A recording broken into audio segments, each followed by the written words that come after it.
সন্তান না দেখে যদি কে আছে দেখার, ঠিক এই একই কথা আরো একবার বাজান আপনার মুখে শোনার কপাল হয়। মনে আছে গতকাল সন্ধ্যার সময়? তখন পুকুর থেকে ফিরে আসছে হাঁস, নিজ হাতে ঘরে নিছি খিল দিছি, শিয়াল খাটাস যেন নাগাল না পায়।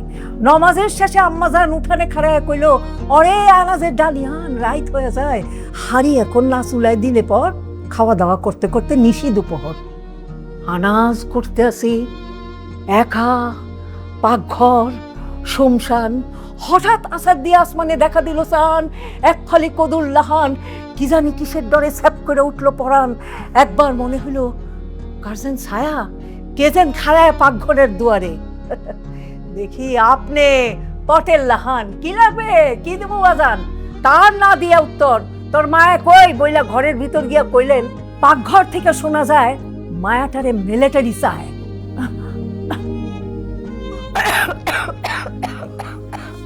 বসো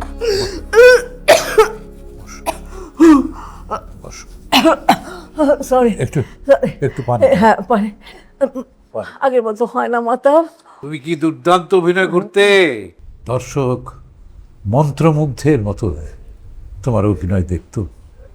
দলের লোকজনের সঙ্গে দেখা সাক্ষাৎ হয়? খুব একটা হয় না, তবে অনেকেই খুব ভালো অবস্থায় নেই। তারুণ্যে মনে করতাম অভিনয় সবচেয়ে গুরুত্বপূর্ণ কাজ। আমি তো এখনো তাই ভাবি। ভাগ্যিস ডাক্তারিটা পড়েছিলাম, না হলে চলতাম কিভাবে? থিয়েটার তো এখনো জীবিকা হয়নি। কেন মাতাব, আমরাও তো সততার সঙ্গে বাঁচার জন্য চেষ্টা করেছি, ভালোভাবে বাঁচার চেষ্টা করেছি এবং পেরেওছি।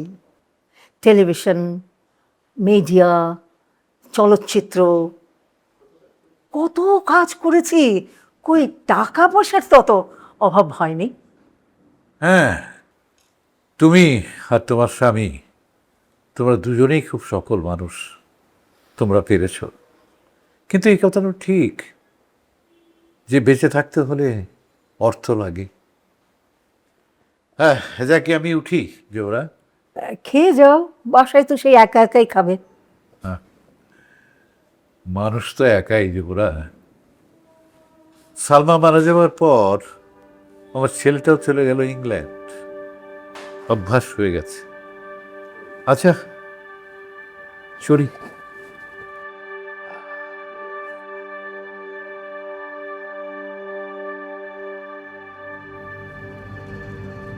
বৌমার সঙ্গে যোগাযোগ হয়েছে?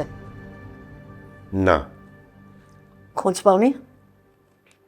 ওর এক বান্ধবীর বাসায় উঠেছে, একটা প্রাইভেট কোম্পানিতে চাকরিও করছে। কথা বলো, বুঝিয়ে শুনিয়ে নিয়ে আসো। সে আর আসবে না মা, ডিভোর্স নোটিশ পাঠিয়েছে। আসলে তোমাদের কি হয়েছে বলো তো? কিছু হয়নি মা, কিছু না হলে একটি মেয়ে ঘর ছেড়ে চলে যাবে কেন? এই জীবন তার আর ভালো লাগছে না।